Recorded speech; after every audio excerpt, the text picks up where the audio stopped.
As a leader, do you want to maximize your impact? If so, watch this video. So this video is essentially about memory, but before we get to that, if there's anything memorable about this video, if it gives you something of value, please share, like, subscribe, or if you want to reach out to me, you have any questions, I'd love to answer them. Thanks very much. So as I said, memory. So there are sort of two main components. There's more than that, but I'm going to talk about two, or in fact, three main components of memory and how to design interactions, marketing messages, and other things in a way that you will get way more bang for your buck. And that is, we're going to start with the first one, which is the primary one, which is primacy. What that means is in any period of time when you learn something, when you have an interaction, when you listen to a list of words or anything like that, you're more likely to remember words at the beginning. So if this is the axis and this is 100%, you're most likely to remember the first word on the list. And then it will dip down, down, down, down, down, and it will come back up like this to this point, which is the end, and that is recency. So this is primacy, and this is recency. So recency is the last part of an interaction, the last part of an experience you've had is one of the two places you're most likely to remember. Now we're going to add one more thing to this, and that is emotional intensity, meaningfulness, anything that makes something stand out in a different way other than just where it sat in time, and that is what Daniel Kahneman described.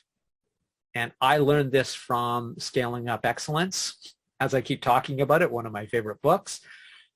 But they talk about how Kahneman talked about the peak end rule.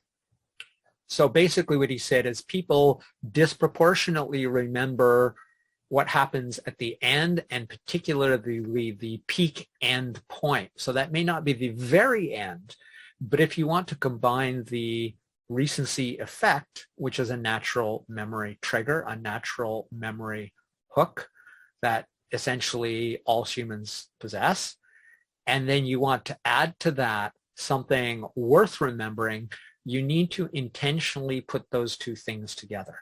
So at the end of a talk, at the end of a video, at the end of anything, you want to put the peak emotional, intellectual, meaningful experience or message, the thing you want them to walk away with, and you want to put it as close to the end as possible so that you could get sort of a multiplicative effect of the natural recency effect, most recent part of that interaction, and the peak end rule, which is the peak part of the experience for the person experiencing it, right?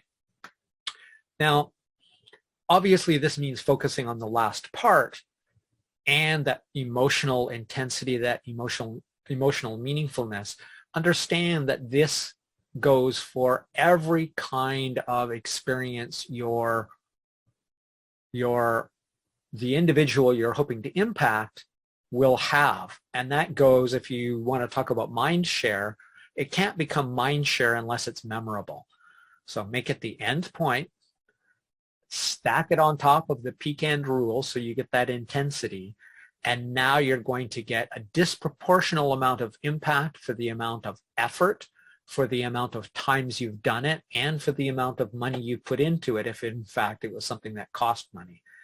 Now this is not only true for your branding and your marketing, but also your personal interaction. So regardless of whether you want your reports to remember, and I recently listened to a book, I can't recall the name of it right now, they blur together, but it talked about, it was from The Power of Bad by Roy Baumeister, and talking about how people disproportionately remember the bad things inside of that, and that's another thing you want to be cautious of.